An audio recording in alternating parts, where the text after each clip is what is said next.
Hey, welcome to the process. My name is Dr. John Bush. This is week 7 high scoring games, at least predicted by Vegas.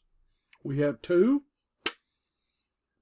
KC Chargers, Philly, Miami, 48 and 52 points. So I'm going to try to hit these with all my metrics, see what we can figure out. Top level is the Vegas information. You've kind of seen that for KC and the Chargers. We're talking 30-19. Spread is about a touchdown, 5.5. 48 over under. So the script is that KC just scores tons of points and the Chargers don't. Okay.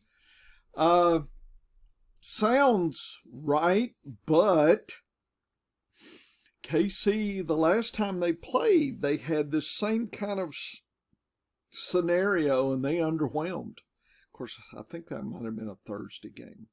Anyway, so the next segment is the Daps. These are the defense against position.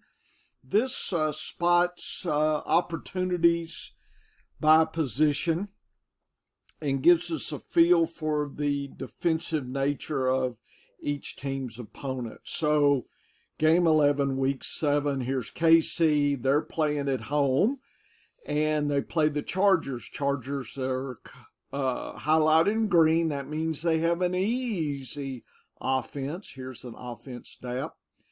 So, the quarterback, Mahomes, gets an extra easy. Wide receiver, easy.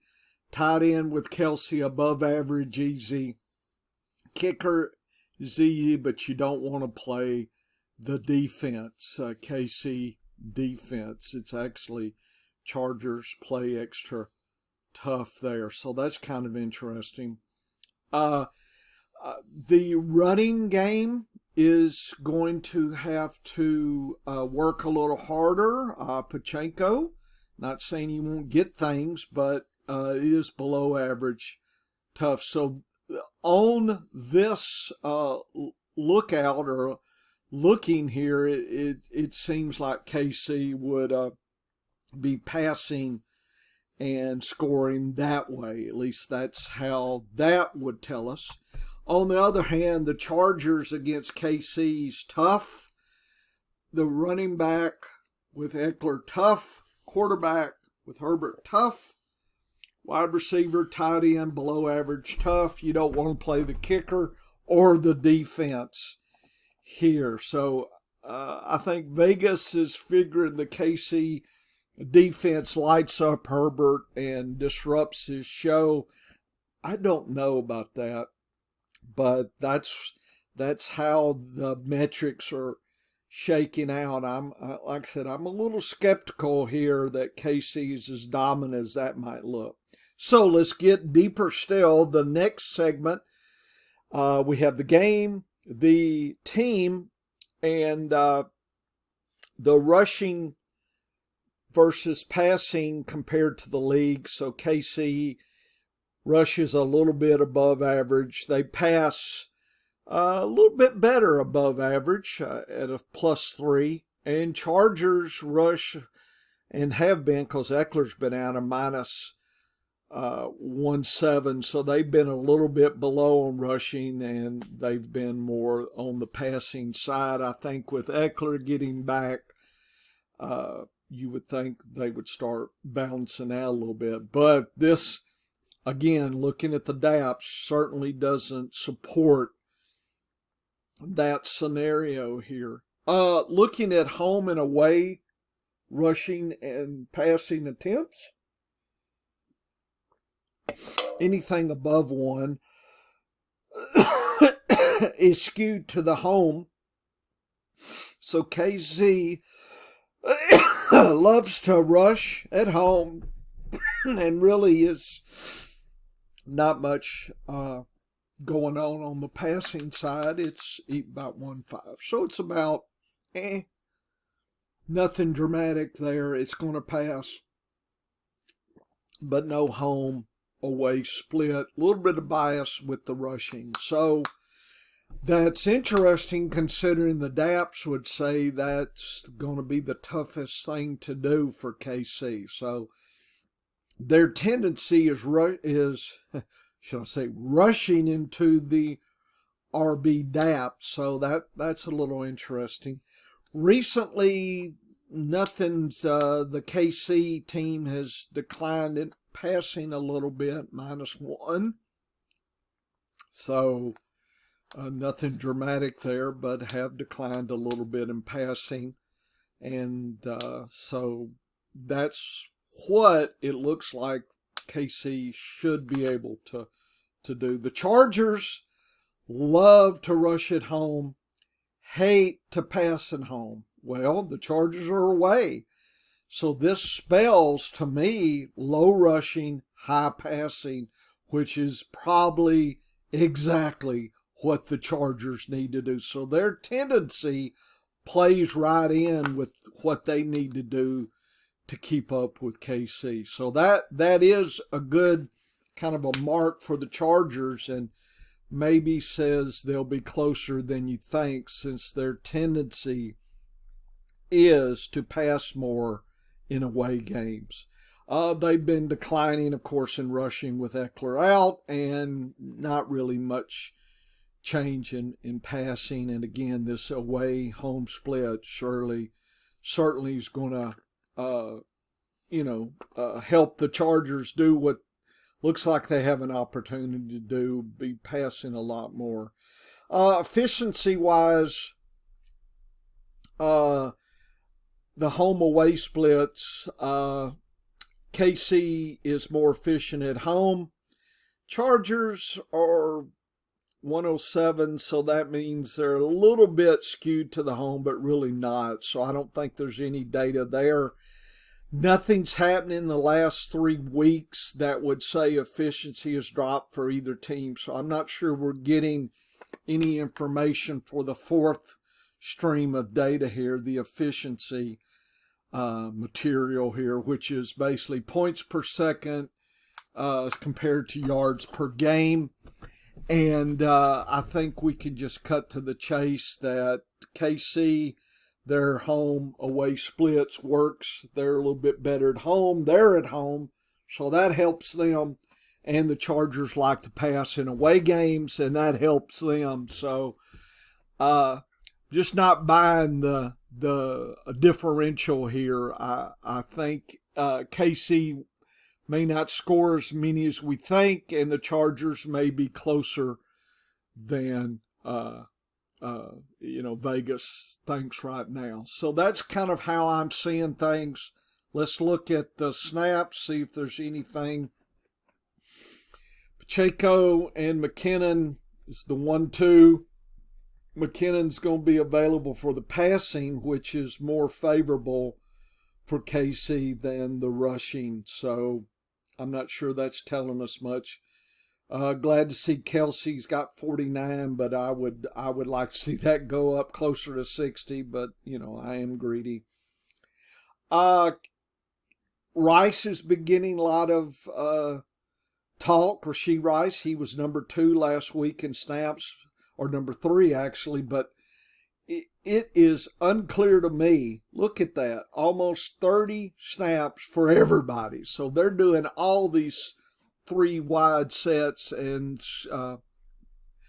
dinking and dunking to all these people, and I just I don't know. You pick who's happening here. Rice has been seemingly a little more active and has improved a little bit. If you look at his defense differential last few weeks, he's gone up, but so is pretty much everybody except Moore and MVS. So they've kind of declined, and these 3 have kind of taken an uptick. So it muddles it even more here. So not disappointed with Kelsey. Like to see more snaps. I think McKinnon and Pacheco, nothing there. And I think the wide receivers, there's a big mix. Good luck Again, people are going to go to Rice. I don't know. That could be just recency bias here. Chargers. Eckler finally made it back. So again, a lot of my metrics with the rushing side of things, week 2, 3, 4, and 5, they didn't have Eckler. So, well, 5 was a bye, but weeks 2, 3, 4. So we're in some ways this is his third game to actually play. So Kelly obviously declined. He's going back to his handcuff role. He wasn't overtly productive anyway. I mean, if you've got Eckler, you probably won't Kelly, I guess. Everett did get 54, so that's surprising. Parham hasn't gone away. He had 30. Not probably going to depend on each one, but if you daily fantasy, one game, Everett looks like he's getting a lot more attention in the snaps. The wide receivers, I think Chargers are going to be going there. Allen and Palmer look like they're 1-2 right there, and Quentin Johnson is not even close to that. He's half the show of Palmer and Allen. So I'm assuming Allen and Palmer get the main PPR activity. I'm assuming KC's defense will focus on Allen. So maybe Palmer. Maybe, it's up to him to keep the Chargers going. Maybe Quentin Johnson surprises us here, but I don't think you can rely on that as all. So that's how it looks to me. Kind of gone through all the metrics. These static images will be available on the scienceoffantasyfootball.com here. Philly, Miami, the big game of the week, the big shootout, 52 points, high scoring. They think Miami's the underdog. I just don't know about that. Miami isn't away, but Philly is above average easy in passing. Look at the quarterback, wide receiver, and Goddard. It's all about them. Don't play the kicker. Be aware, Swift earns his biscuits because for whatever reason, Mostert earns his biscuits. This is Miami. Mostert earns his biscuits. Tough. And the kicker's tough, and you don't want to use the Miami defense. So it looks, and probably not surprising, all about Tyreek Hill, Waddle, and maybe a tight end gets a surprise catch here. And again, this is the Sunday night, so it should be entertaining. That's good. I'm happy about that. I just don't know if Mostert, gets multi-touchdowns. Okay, I'm going to play Mostert, but I'm not going to be overly surprised if he, even doesn't score. I think he'll get a lot of action, but I'm not sure what's going to go on there. It's tough.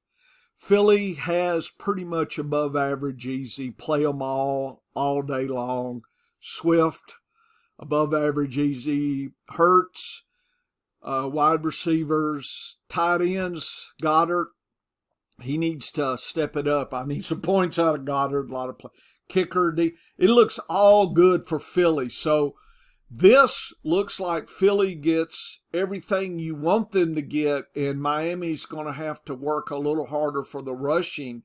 So maybe Vegas is figuring that they're not going to be able to keep up with Philly because the rushing is I'm not buying any of this. I wouldn't bet this game, and it could go over. Look at the home away splits, the efficiency. So scaled wise, Miami is below the league average. They're just so damn fast and efficient. They've done what they've done. Philly, on the other hand, is above the league in rushing and really above in passing. 5.9, that's one of the highest in the league. So they are gun-ho passers. Home-away splits, Miami in an away situation doesn't rush a lot. They pass a lot. So their tendency plays exactly in to being an away game. So again, just be aware. What Miami needs to do is pass, pass, pass, and that's their tendency in away games. That's very interesting. They have actually declined a little bit in recency on rushing and passing -1. That's pretty much break even. Philly at home loves to rush, but actually doesn't love to pass as much proportionally. Isn't that interesting? Philly likes to pass on the road. So does that mean they're going to test Swift, or maybe Hurts runs it in? Maybe. Philly has been declining in rushing, but coming up in passing. So their splits say rushing, but recency says they haven't done as well as they need to. So that's kind of confusing me a little bit with the Daps. The efficiency metrics, Miami is very efficient at home, very non-efficient away. Be aware, and maybe Vegas is aware of that.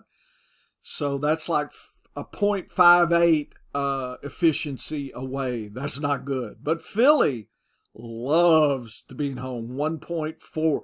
So everything looks to be in Philly's court. Their efficiency at home. They love to rush. If they can get the rushing game and Swift going and don't actually have to pass as much, Miami's going to be in a world of hurt. And I think that's what Vegas is saying. They're going to be active because they got that speed, but the rushing is not going to save them, this year or this week. I don't know. I think it's going to be a good game. I'm not backing down on any of the studs and the players, but that's kind of how the Ouija metrics are talking in this stuff here. So I'm going to end it here. For the video lesson, and again, these static images will be available for you. We're having fun. Woo woo.